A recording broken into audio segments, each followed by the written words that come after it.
గత సంవత్సరము 2023 ఎలక్షన్లో కాంగ్రెస్ పార్టీ 420 హామీలు ఇవ్వడం జరిగింది.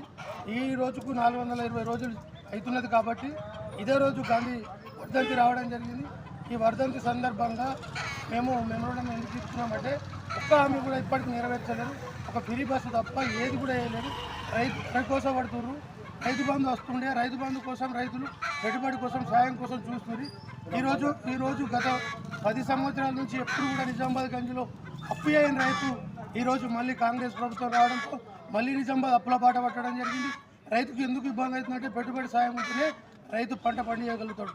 అదేవిధంగా కళ్యాణ లక్ష్మి, ఆడవారికి కళ్యాణ లక్ష్మి ఉంటే 1,00,000 రూపాయలు ఉంటుందంటే ఇదే రేవంత్ రెడ్డి గారు మేము తులం బంగారం కూడా ఇస్తామన్నారు. తులం బంగారం లేదు, ఆ 1,00,000 రూపాయల ఇవ్వడం కూడా లేదు. ఎందుకు 18 ఏళ్ళ వారికి స్కూటీ ఇస్తా అన్నాడు, అది కూడా ఇవ్వడం లేదు.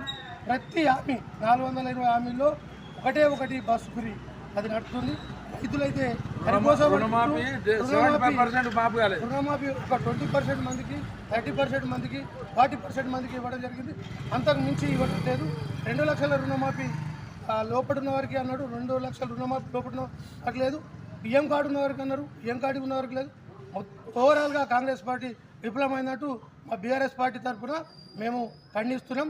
ఇకనైనా కాంగ్రెస్ పార్టీ నాయకులు కొద్దిగా ఆలోచించి రైతులకు, పేదవారికి అందరికీ ఉపయోగపడేలా ప్రణాళిక సృష్టించుకొని వారికి సాయం చేయాలని కోరుతున్నాం. జై తెలంగాణ.